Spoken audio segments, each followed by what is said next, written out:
রানাঘাট দক্ষিণের বিজেপি প্রার্থী অসীম কুমার বিশ্বাসকে মানতে পারছেন না বিজেপি কর্মীদের একাংশ।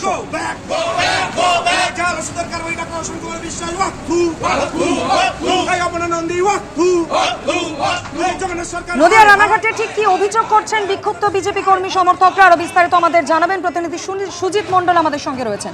সুজিত, একদমই মাধবী, দেখো গতকালকে দ্বিতীয় দফায় বিজেপির তরফ থেকে যে তৃণমূলের বিজেপির যে প্রার্থী ঘোষণা করা হয়েছিল এবং সেই প্রার্থীর মধ্যে রানাঘাট দক্ষিণের যিনি প্রার্থী অর্থাৎ অসীম কুমার বিশ্বাস, তাকে প্রার্থী করার পর থেকেই বিজেপির একাংশের মধ্যে তাদের কিন্তু ক্ষোভ সৃষ্টি হয় এবং তার ক্ষোভ দিয়ে পরে আজকে যে দলীয় কার্যালয় রয়েছে জেলার যে পার্টি অফিস তার সামনে 12 নম্বর জাতীয় সড়কের পাশে যে সার্ভিস রোড, সেইখানে কিন্তু বিজেপির কর্মী সমর্থকরা তারা অধিকাংশই রানাঘাট দক্ষিণ বিধানসভা এলাকার এবং তারা এসে কিন্তু রীতিমতো বিক্ষোভ দেখাতে থাকেন, তারা ক্ষোভ প্রকাশ করতে থাকেন যে প্রার্থীকে তারা দল থেকে প্রার্থী ঘোষণা করা হয়েছে তার বিরুদ্ধে একাধিক দুর্নীতি এবং চিকিৎসক হিসেবে তিনি ঠিক নন এবং তার বিরুদ্ধে একাধিক দুর্নীতির অভিযোগ এনে এই সমস্ত একাংশের যে বিজেপির কর্মী সমর্থক তারা কিন্তু দলীয় পতাকাকে সঙ্গে নিয়ে তারা কিন্তু তার বিরুদ্ধে স্লোগান তোলেন এবং কার্যালয়ের সামনে তারা কার্যত এক বিক্ষোভের আকার ধারণ করেন এবং তারা চান যে প্রার্থী বর্তমানে করা হয়েছে তাকে অবিলম্বে প্রার্থী পদ থেকে সরানো হোক, না হলে তারা কিন্তু বিক্ষোভ চালিয়ে যাবেন। যদিও বা শেষমেশ রানাঘাট থানার পুলিশের উপস্থিতিতে বিক্ষোভ পরিস্থিতি স্বাভাবিক হয়। মাধুরী, ধন্যবাদ সুজিত। সকাল সকাল আরজিকর মেডিকেল কলেজ হাসপাতালে মর্মান্তিক ঘটনা। ছেলের হাত ভেঙে গিয়েছে, অস্ত্রোপচার করানোর জন্য মা বাবা তারা নিয়ে গিয়েছিলেন আরজিকর মেডিকেল কলেজে।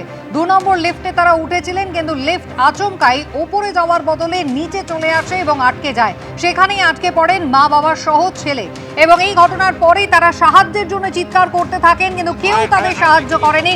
ভয়ঙ্কর একটা পরিস্থিতি তৈরি হয়, 1 ঘন্টারও বেশি আটকে থাকেন তারা। এরপরে অরূপ বন্দ্যোপাধ্যায় নামে দমদমের বাসিন্দা 40 বছরের ওই ব্যক্তির মৃত্যু হয় লিফটের মধ্যে। They could have saved my son. They have not done it. यहाँ पे जो MSP के साथ रूम में वेट कर लीजिए, मैं आकर के आपसे बात I'm making a complaint yes, to definitely them आपका complaint and a register complaint. They should be behind the bar and I'll tell you. आप अपने कंप्लीट अपना register करेंगे। I have requested. They could have saved my son. They have not done it. यहाँ पे जो MSP के साथ room में वेट कर लीजिए, मैं आकर के आपसे बात I'm making a complaint yes, to definitely them आपका complaint and a register complaint. They should be behind the bar and I'll tell you. মৃতের বাবার অভিযোগ শুনছেন, তিনি অভিযোগ দায়ের করতে এসেছেন, পুলিশের সঙ্গে কথা বলেছেন। ভেঙে পড়েছে মৃতের পরিবার। কি বলেছেন মৃতের বাবা দেখুন। ওরা উঠিতে গিয়ে লিফটে উঠেছে, ওখানে কোনো লিফটম্যান নেই, সিকিউরিটি যে প্রাইভেট সিকিউরিটি লোক দাঁড়িয়ে ছিল, ক্যালকাটা পুলিশের হোমগার্ড পুলিশ দাঁড়িয়ে ছিল, বডি আটকে গেছে, এবার লিফটম্যান নেই। আমি বললাম আপনারা ইমিডিয়েট এইটা খোলার ব্যবস্থা করুন।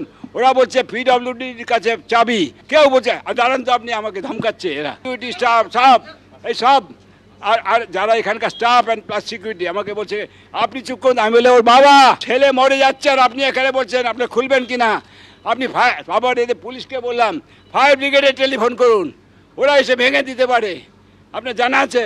ডাকলে এই হতো, ওরা কিচ্ছু করলো না। পরে 2 ঘন্টা বাদে একটা হাতুড়ি নিয়েছে, আমার ছেলে আমার নাতিটাকে নিয়ে ছুঁড়ে ফেলে দিয়েছে। ওকে কীভাবে ভেতরে আমাদের ঢুকতে দেয়নি তো, ওখানে গিয়ে দেখুন লক অ্যান্ড কি করা আছে। এটা যদি ভেঙে দিত তাহলে কিন্তু কোনো অসুবিধা হতো না। কিচ্ছু তো বলেনি যে কি ওখানকার প্রবলেম কি, সেটা ওরা নিজেরা ভালো করে জানে, ওরাই খুলতে পারে, কিচ্ছু করলো না। সরাসরি চলে যাব আরজিকর মেডিকেল কলেজে, আমাদের প্রতিনিধি সুকান্ত মুখোপাধ্যায় রয়েছেন আমাদের সঙ্গে। সুকান্ত, এত বড় একটা ঘটনা ঘটে গেল, কাদের ছিল এই নজরদারির দায়িত্ব? কোনো আপৎকালীন যদি ঘটনা ঘটে তাহলে সেই পরিস্থিতি সামাল দেওয়ার দায়িত্বেই বা কারা ছিল, কি ব্যবস্থা তারা করছিল?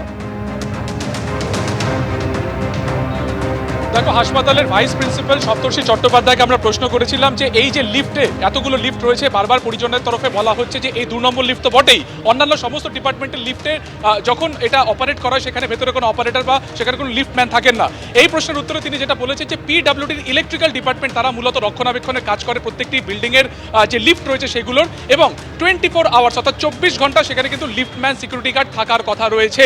এক্ষেত্রে দাঁড়িয়ে কেন সিকিউরিটি গার্ড বা কোনো লিফটম্যান ছিল না ঘটনার সময়, সেই বিষয়টা তারা খতিয়ে দেখবেন। প্রয়োজনে তারা ফ্লোরে সিসিটিভিও দেখবেন। কিছুক্ষণ আগে আমরা দেখলাম যে সপ্তর্ষি চট্টোপাধ্যায়ের সঙ্গে ডিসি নর্থ দীনেশ কুমার তিনি কিন্তু ঠিক ঘটনাস্থলে প্রবেশ করেছেন, অর্থাৎ এই যে ট্রমা কেয়ার বিল্ডিং সেখানে প্রবেশ করেছেন। তার আগে সেখানে কিন্তু স্বাস্থ্য বিভাগের যারা আধিকারিক ছিলেন তাদের সাথে ডিসি নর্থ সেখানে মিটিং করেন। সেখানে ভাইস প্রিন্সিপাল আরজিকর হাসপাতালে সপ্তর্ষি চট্টোপাধ্যায় ছিলেন। প্রায় 10 মিনিট সেখানে কথাবার্তা বলার পরে তিনি যখন বেরিয়ে আসেন তখন আমরা দেখলাম যে মৃতের বাবা অরূপ বন্দ্যোপাধ্যায়ের বাবা, যার এই মর্মান্তিক এই দুর্ঘটনাতে যার মৃত্যু হয়েছে, তার বাবা অমল বন্দ্যোপাধ্যায়, তিনি সরাসরি ডিসির সাথে কথা বলেন এবং তিনি যেটা পরিষ্কার বলেন যে তিনি কমপ্লেন করতে চান, তিনি অভিযোগ করতে চান। তার সাথে যখন আমরা পরবর্তীকালে কথা বলি তিনি একটা মর্মান্তিক একটা বর্ণনা দেন। তিনি জানান যে গতকালকে তিনি বাইরে ছিলেন যখন তার ছেলে, নাতি এবং ছেলের বউ অর্থাৎ পুত্রবধূ ভেতরে আটকে ছিলেন, এবং তিনি তখন যেটা বলেন যে হাতুড়ি দিয়ে সেটাকে খোলার চেষ্টা হচ্ছে, কোনোভাবে কিন্তু সেখানে কোনো প্রফেশনাল কাউকে ডাকা হয়নি। তিনিও এটাও বলেছেন যে দমকলের আধিকারিকদেরকে ডাকার কথা, কিন্তু তার বিষয়ে কোনো কর্ণপাত করা হয়নি। সিকিউরিটি গার্ডও তার সাথে মিসবিহেভ করেন বা দুর্ব্যবহার করেন, এবং 100% গাফিলতি রয়েছে, কিন্তু এই প্রশাসনিক ব্যর্থতা রয়েছে হাসপাতাল কর্তৃপক্ষের বিরুদ্ধে তিনি অভিযোগ উগড়ে দেন। গতকালকে প্রায় 3টে থেকে 4টে নাগাদ প্রথমে 3 বছরের ছেলেকে নিয়ে অরূপ বন্দ্যোপাধ্যায় এখানে এসেছিলেন, যিনি দমদমের জয়পুরের বাসিন্দা।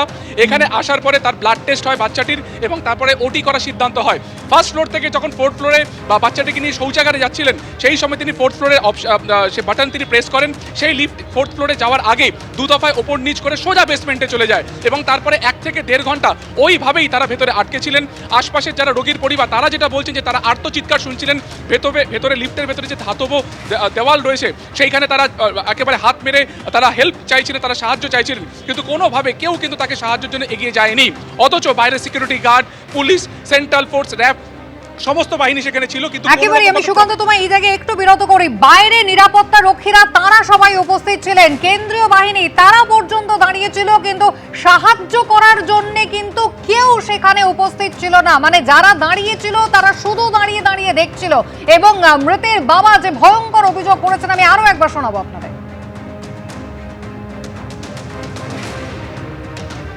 লিফটে উঠেছে, ওখানে কোনো লিফটম্যান নেই, সিকিউরিটি যে প্রাইভেট সিকিউরিটি লোক দাঁড়িয়ে ছিল, ক্যালকাটা পুলিশের হোমগার্ড পুলিশ দাঁড়িয়ে ছিল, বডি আটকে গেছে, এবার লিফটম্যান নেই। আমি বললাম আপনারা ইমিডিয়েট এটা খোলার ব্যবস্থা করুন। ওরা বলছে পিডব্লিউডির কাছে চাবি, কেউ বলছে দাঁড়ান তো আপনি, আমাকে ধমকাচ্ছে এরা সিকিউরিটি স্টাফ এই সব, আর যারা এখানকার স্টাফ অ্যান্ড প্লাস সিকিউরিটি আমাকে বলছে আপনি চুপ করুন। আমি বলে ওর বাবা ছেলে মরে যাচ্ছে আর আপনি এখানে বলছেন আপনি খুলবেন কিনা, আপনি বাবার এদের পুলিশকে বললাম ফায়ার ব্রিগেডে টেলিফোন করুন, ওরা এসে ভেঙে দিতে পারে, আপনার জানা আছে। ডাকলে এই হতো, ওরা কিচ্ছু করলো না। পরে 2 ঘন্টা বাদে একটা হাতুড়ি নিয়েছে, আমার ছেলে আমার নাতিটাকে নিয়ে ওকে ছুঁড়ে ফেলে দিয়েছে। ওকে কীভাবে ভেতরে আমাদের ঢুকতে দেয়নি তো, ওখানে গিয়ে দেখুন লক অ্যান্ড কি করা আছে, এটা যদি ভেঙে দিত তাহলে কিন্তু কোনো অসুবিধা হতো না। কিচ্ছু তো বলেনি যে কি ওখানকার প্রবলেম কি, সেটা ওরা নিজেরা ভালো করে জানে, ওরাই খুলতে পারে, কিচ্ছু করলো না। মৃতের বাবা সেই মুহূর্তে পরামর্শ দিচ্ছেন, অথচ তার কথায় কানটুকু পর্যন্ত দিচ্ছেন না যারা সেখানে উপস্থিত রয়েছেন তারা। মৃতের কাকা কি বলেছেন দেখুন। অবশ্যই গাফিলতি, ওই যেই সিকিউরিটি দুটো ছিল আমার দাদা বারবার বলেছে ফায়ার ব্রিগেডকে ফোন করো, প্লিজ ফায়ার ব্রিগেডকে ফোন করো, না ও খুলে দেবে, চাবি পিডব্লিউডির কাছে।